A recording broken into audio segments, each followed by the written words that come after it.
प्रिय छात्रों, कक्षा 10 एनसीईआरटी मैथ्स का सॉल्यूशन में आपका स्वागत है। मेरा नाम है राज और मैं आपके अपने चैनल एनसीईआरटी मैथ्स पर बहुत बहुत स्वागत करता हूं। हम लोग कक्षा 10 एनसीईआरटी मैथ्स का सॉल्यूशन कर रहे थे, जिसमें हम लोग आज प्रश्नावली 13.3 के क्वेश्चन नंबर 1 का सॉल्यूशन करेंगे। तो बिना देरी किए वीडियो स्टार्ट करते हैं। वीडियो स्टार्ट करने से पहले यदि आप इस चैनल से पहली बार जुड़ रहे हैं, वीडियो पहली बार देख रहे हैं, तो चैनल को सब्सक्राइब कर ले और बेल आइकन को जरूर प्रेस कर ले, ताकि जब भी मैं नया वीडियो डालूं तो समय समय पर आपको नोटिफिकेशन के माध्यम से पता चलता रहे। तो चलिए वीडियो स्टार्ट करते हैं।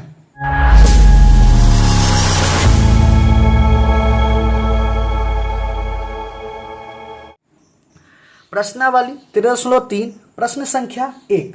तो आइए प्रश्न को पढ़ते हैं। त्रिज्या 4.2 सेंटीमीटर वाले धातु के गोले को पिघलाकर त्रिज्या 6 सेंटीमीटर वाले एक बेलन के रूप में ढाला जाता है। बेलन की ऊंचाई ज्ञात करें।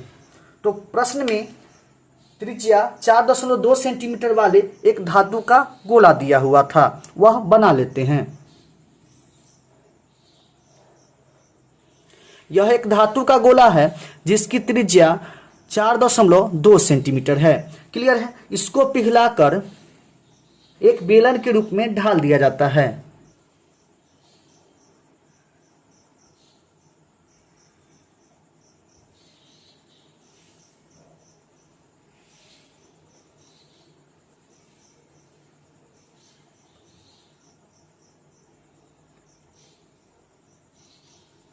जिसकी त्रिज्या 6 सेंटीमीटर है, तो बेलन की ऊंचाई ज्ञात कीजिए।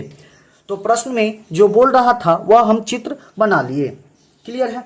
अब जो प्रश्न में दिया हुआ है वह लिख लेते हैं। दिया है गोले की त्रिज्या, गोले की त्रिज्या, इसमें दो त्रिज्या दिया हुआ है, इसलिए गोले की त्रिज्या को हम R1 मान लेते हैं। R1 equal to 4.2 centimetre. और बेलन की त्रिज्या भी दिया हुआ है, तो बेलन की त्रिज्या इसको हम R2 मान लेते हैं। R2 equal to 6 centimetre. Clear है। अब देखिए, अब ध्यान से समझिएगा। अब प्रश्न में त्रिज्या 4.2 सेंटीमीटर वाले धातु के गोले को पिघलाकर त्रिज्या 6 सेंटीमीटर वाले एक बेलन के रूप में ढाला जाता है। तो यह धातु का एक गोला है, इसको पिघलाकर बेलन के रूप में ढाल दिया गया है। तो ध्यान से समझिएगा, यह धातु को पिघलाकर बेलन के रूप में ढाला जाता है, तो जितना गोले का आयतन होगा उतना ही बेलन का आयतन होगा। क्लियर है। क्योंकि इस धातु को पिघलाकर बेलन के रूप में ढाला जाता है, तो जितना इस धातु को बनाने में मटेरियल लगा होगा उतना ही मटेरियल पिघल के अब बेलन के रूप में आ जाएगा। जितना मटेरियल इसमें उतना ही मटेरियल अब बेलन में आ जाएगा। तो गोले का आयतन बराबर बेलन के आयतन हो जाएगा। क्लियर है। तो सबसे पहले हम गोले का आयतन निकाल लेते हैं। इसलिए गोले का आयतन, गोले का आयतन कितना होता है? 4/3 पाई आर क्यू। क्लियर है। चूंकि त्रिज्या यहाँ पे गोले की त्रिज्या हम R1 माने हुए हैं, इसलिए 4/3 पाई R1 क्यू हो जाएगा। क्लियर है। तो 4/3 पाई का मान 22/7 होता है, लेकिन यहाँ हम नहीं रखेंगे। गुने पाई गुने R1 क्यू। R1 का मान कितना है? 4.2 का क्यू। क्लियर है। तो 4/3 पाई गुने 4.2 का क्यू है, तो इसको 3 बार लिख देते हैं। 4.2 गुना 4.2 गुना 4.2। क्लियर है। अब इसको हम यहीं पे छोड़ देंगे।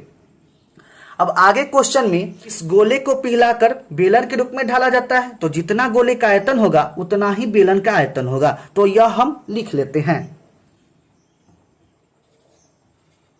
प्रश्न से। चूंकि गोले को पिघलाकर बेलन का रूप दिया गया है, इसलिए गोले के आयतन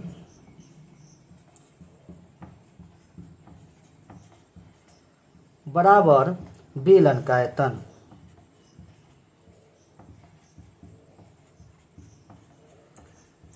क्लियर है। गोले का आयतन जितना होगा उतना ही बेलन का आयतन होगा। अब देखिए गोले का आयतन कितना आया है, 4/3 गुने पाई गुने 4.2 गुना 4.2 गुना 4.2 बराबर बेलन का आयतन कितना है, पाई r²h। क्लियर है। चूंकि गोले की त्रिज्या हम r2 माने हुए थे तो हो जाएगा पाई r²h। क्लियर है। अब जो मान दिया हुआ है वह रख देंगे, 4/3 गुने पाई गुने 4.2 गुना 4.2 गुना 4.2 बराबर पाई गुने r² r2 कितना है 6 का स्क्वायर गुना h का मान नहीं दिया हुआ है तो छोड़ देंगे। क्लियर है। अब कितना होगा 4/3 गुने पाई गुने 4.2 गुना 4.2 गुना 4.2 बराबर पाई गुने 6 का स्क्वायर है तो इसको 2 बार लिख देंगे, 6 गुना 6 गुना h। क्लियर है। दशमलव उड़ाएंगे यहाँ पे 10 होगा, दशमलव उड़ाएंगे यहाँ पे 10 होगा, दशमलव उड़ाएंगे यहाँ पे 10 होगा। क्लियर है। ध्यान से देखिएगा, पाई से पाई कट जाएगा। क्लियर है। 6 से कटेगा 7 बार में, 6 से कटेगा 7 बार में। क्लियर है। 3 से कटेगा 14 बार में, कितना बच जाएगा 4 गुने 7 गुने 7 गुने 14 बटा 10 गुने 10 गुने 10 बराबर h। क्लियर है। तो कितना हो जाएगा, इसको हम गुना करेंगे।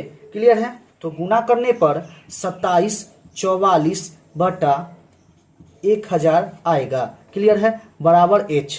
भाग दीजिएगा तो 2.744 इक्वल टू h, इसलिए h इक्वल टू कितना हो जाएगा 2.744 सेंटीमीटर। क्लियर है। तो बेलन की ऊंचाई कितना हो गया 2.744 सेंटीमीटर। क्लियर है। तो क्वेश्चन में यही बोल रहा था कि बेलन की ऊंचाई ज्ञात करें जो कितना हो गया 2.744 सेंटीमीटर। क्लियर है।